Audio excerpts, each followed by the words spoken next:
Olá, meu nome é Ângela Jornada Bem, eu sou professora do Departamento de Saúde Pública da Universidade Federal de Ciências da Saúde de Porto Alegre, sou também médica de família e comunidade e epidemiologista. E na aula de hoje eu proponho discutir com vocês como realizar a abordagem do tabagismo.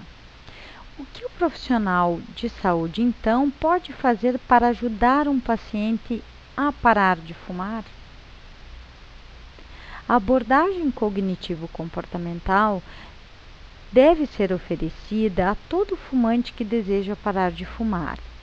Ela fornece informações sobre a experiência da pessoa em relação ao tabagismo, os riscos do hábito, os benefícios de parar de fumar e estimula o autocontrole ou o automanejo, para que o indivíduo aprenda a escapar do ciclo da dependência e tornar-se um agente de mudança de seu próprio comportamento. A abordagem cognitivo-comportamental deve ser oferecida a todo fumante que deseja parar de fumar. Ela fornece informações sobre a experiência da pessoa em relação ao tabagismo, os riscos do hábito, os benefícios de parar de fumar e estimula o autocontrole ou o automanejo, para que o indivíduo aprenda a escapar do ciclo da dependência e tornar-se um agente de mudança de seu próprio comportamento. Usamos basicamente a técnica dos 5 As: perguntar, avaliar, aconselhar, preparar e acompanhar. O profissional de saúde pode investigar sobre o hábito tabágico em qualquer cenário.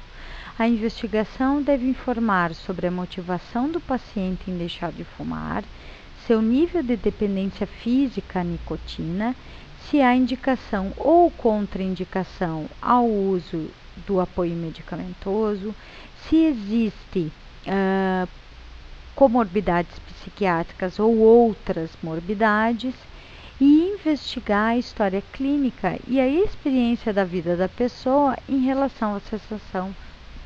As sessões podem ser individuais ou em grupo de apoio, entre 10 a 15 participantes, coordenados por 1 a 2 profissionais de saúde de nível superior, seguindo o seguinte esquema: 4 sessões iniciais estruturadas, preferencialmente semanais, seguidas de 2 sessões quinzenais com os mesmos participantes, seguidas de uma reunião mensal aberta com a participação de todos os grupos para a prevenção da recaída até completar 1 ano.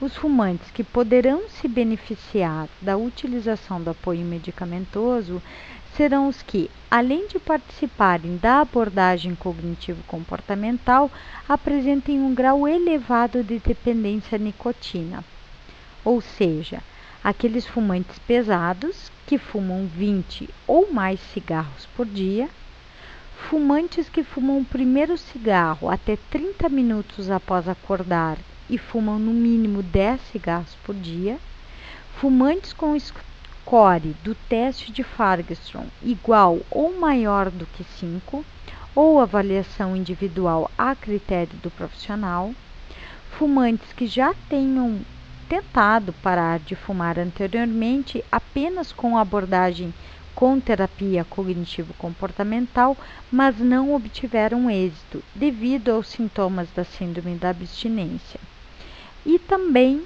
se não houver contraindicações clínicas. No momento, os medicamentos considerados como a primeira linha no tratamento da dependência à nicotina e utilizados no Brasil são a terapia de reposição de nicotina através do adesivo transdérmico e a goma de mascar, e o cloridrato de bupropiona. Não havendo contraindicações clínicas, o medicamento é escolhido de acordo com a posologia e a facilidade de administração, em comum acordo com o paciente. Os esquemas terapêuticos podem ser utilizados isoladamente ou em combinação. Em relação à goma de mascar com nicotina, Ela é apresentada em tabletes com 2 miligramas de nicotina. Em relação à posologia, da primeira à quarta semana do início do tratamento, deve-se prescrever um tablete a cada 1 ou 2 horas, com no máximo 15 tabletes por dia. Da quinta à oitava semana, um tablete a cada 2 a 4 horas.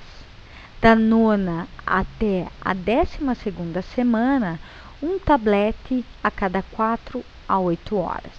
A duração total do tratamento é de 12 semanas e o paciente deve ser orientado a mascar um tablete por vez por 30 minutos, alternando períodos onde masca com força até sentir o sabor da nicotina e a seguir repousar a goma entre a bochecha e a gengiva, repetindo essa operação sucessivamente por 30 minutos. Oriente a não ingerir líquidos, mesmo que seja água, durante a mastigação da goma. Os pacientes também devem ser orientados a não fumar após o início do tratamento. Em relação ao adesivo transdérmico de nicotina, eles se apresentam com 7, 14 e 21 miligramas. Para os pacientes com teste de Fagerström entre 8 e 10 ou fumante de mais de 20 cigarros por dia, você pode prescrever da primeira à quarta semana adesivo de 21 miligramas a cada 24 horas. Da quinta à oitava semana, adesivo de 14 miligramas a cada 24 horas. E da nona até a 12ª semana, um adesivo de 7 miligramas a cada 24 horas, com a duração total do tratamento de 12 semanas. Para aqueles pacientes com o teste de Fagerström de 5 a 7 e ou fumante de 10 a 20 cigarros por dia e fumantes que fumam seu primeiro cigarro nos primeiros 30 minutos após acordar, você pode prescrever o seguinte esquema: da primeira à quarta semana, um adesivo de 14 miligramas a cada 24 horas. Da quinta à oitava semana, o adesivo de 7 miligramas a cada 24 horas, com uma duração total de 8 semanas. O adesivo deve ser aplicado na pele, fazendo um rodízio do local da aplicação a cada 24 horas. Na mulher, deve-se evitar colocar no seio e no homem, evitar colocá-lo em região que apresente pelos. A região deve ser protegida da exposição direta ao sol, porém não há restrição quanto ao uso na água e deve-se, portanto, parar de fumar ao iniciar o tratamento. Com relação ao cloridrato de bupropiona, ela é apresentada em comprimidos de 150 miligramas. A posologia a ser seguida é a seguinte: um comprimido pela manhã nos primeiros 3 dias de tratamento.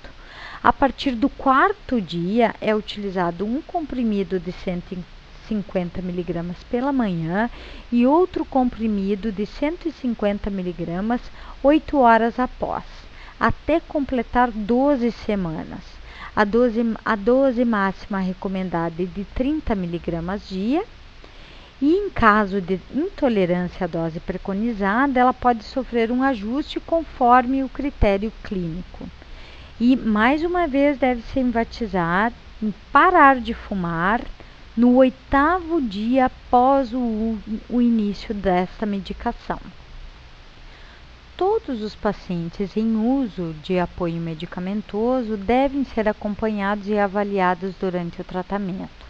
Atenção especial deve ser dada às seguintes situações: aos pacientes hipertensos ou cardiopatas em uso de qualquer forma de terapia de reposição de nicotina, goma de mascar ou adesivo. Deve-se monitorar a pressão arterial como rotina nesses pacientes, pois alguns estudos mostram que principalmente a bupropiona tende a elevar os níveis tensionais. A associação de goma de mascar ou adesivo de nicotina com bupropiona também pode elevar a pressão arterial. Nesses casos, deve-se preferir a associação entre uma ou outra forma de terapia de reposição de nicotina. Quais os efeitos colaterais que devem ser sistematicamente verificados nas consultas de segmento? Em relação à goma de mascar, a vertigem, dor de cabeça, náuseas, vômitos, desconforto gastrointestinal, soluços, dor de garganta, dor bucal, aftas, dor muscular na mandíbula e hipersalivação. Em relação ao adesivo transdérmico, pode haver irritação local, que é o efeito mais comum, e também pode ocorrer mais raramente náuseas, vômitos, hipersalivação, diarreia, palpitação, eritema e urticária, fibrilação atrial reversível e reações alérgicas como angedema. Em relação ao cloridrato de bupropiona, ele pode causar insônia. Geralmente o sono fica entrecortado, além da boca seca, cefaleia e risco de convulsão.